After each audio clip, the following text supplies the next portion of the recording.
એક સ્કૂલમાં ઇન્સ્પેક્શન હતું તો બેન વિચાર કે છોકરાઓને મેં કશું ભણાયું નથી ને કારા કશું ભણ્યા નથી ને કશું આવડશે નહીં, કાલે ઇન્સ્પેક્શન છે, પેલા ઇન્સ્પેક્ટર આવીને પૂછશે ને છોકરાને આવડશે ને મારી નોકરી જશે.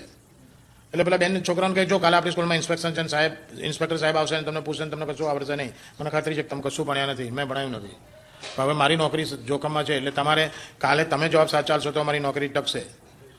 તો કે હા અમે સાચા જવાબ આપીશું. કેવી રીતે આપી શકે કે જો હું એક ટ્રીક કરું છું, આપણે થોડું ટ્રીકથી રમીએ કે ઇન્સ્પેક્ટર આવશે ને એ આગળ ઊભો રહેશે ને હું ઇન્સ્પેક્ટરની પાછળ ઊભી રહીશ. ઇન્સ્પેક્ટર કપણ પૂછશે ને તો હું તમને સાઇન કરીશ, મારી સાઇનથી તમારે સમજી જવાનું અને જવાબ આપી દેવાનો. છોકરા કે વેરી ગુડ ટીચર, અમે એવું જ કરીશું. તો બીજા દાડે ઇન્સ્પેક્ટર આવ્યા. ઇન્સ્પેક્ટર કે છોકરાઓ તમે બધા રેડી છો, હું સવાલ પૂછું.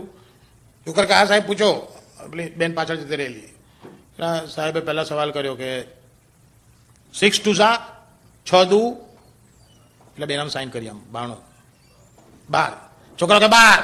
સાહેબ કે વેરી ગુડ વેરી ગુડ. પછી બીજો સવાલ 12 3 12 તરી એટલે બેને સાઇન કરી આમ 36ની. છોકરો કે 36. Very good very good. Last સવાલ 13 સીતા 13 7 બેન હલવા શું કરવું તો બેને આઈડિયા કર્યો.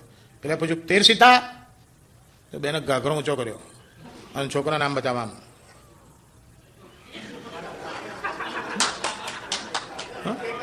હા